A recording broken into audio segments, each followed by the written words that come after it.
In a small, isolated town called Cedar Hollow, life was peaceful until one fateful night. It began with a strange green mist that rolled in from the nearby forest. The townsfolk, unaware of the danger lurking within it, went about their evening routines, oblivious to the horror that, as the clock struck midnight, a piercing scream shattered the silence. Martha, the local librarian, was the first to encounter the nightmare. She had stepped outside to check on her cat when she was confronted by a figure emerging from the mist. It was a grotesque creature, its skin rotting and eyes hollow, a horrifying version of a once living person.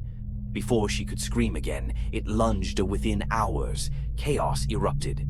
The mist spread like wildfire, enveloping the town, turning ordinary citizens into ravenous zombies.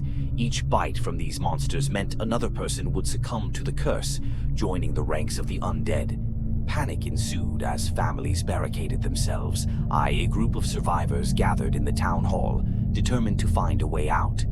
Among them was Jake, a former soldier with experience in survival tactics. "We need to find a way to stop this," he urged, looking at the terrified faces around him. "If we can reach the old radio tower on the hill, we might be able to send out a distress signal." With no time to waste, they armed themselves with makeshift weapons, brooms, axes, anything they could find. As they made their way through the desolate streets, the sounds of moans and shuffling feet surrounded them. Shadows flitted between the buildings, and every corner turned felt like a step into the abyss. They finally reached the radio tower, but the sight that met them was horrifying. The area was swarming with zombies, their eyes glazed over with a hunger that could not be sated.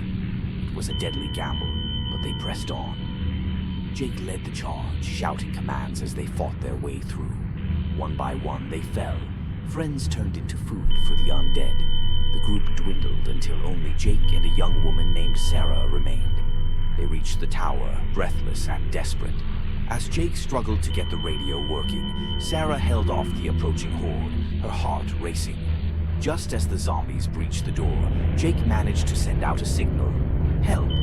We're in Cedar Hollow! We need..." The radio crackled, then fell silent as the horde overwhelmed Sarah. Jake turned, horror gripping him, but it was too late. With a final scream, he fought back, but knew there was no escape. As the creatures closed in, he felt a strange calm wash over him. "If I have to join them," he thought, "at least someone will know our story." The last thing he heard was the sound of the mist swirling outside as darkness took him. Days later, the mist lifted, revealing a town empty of life.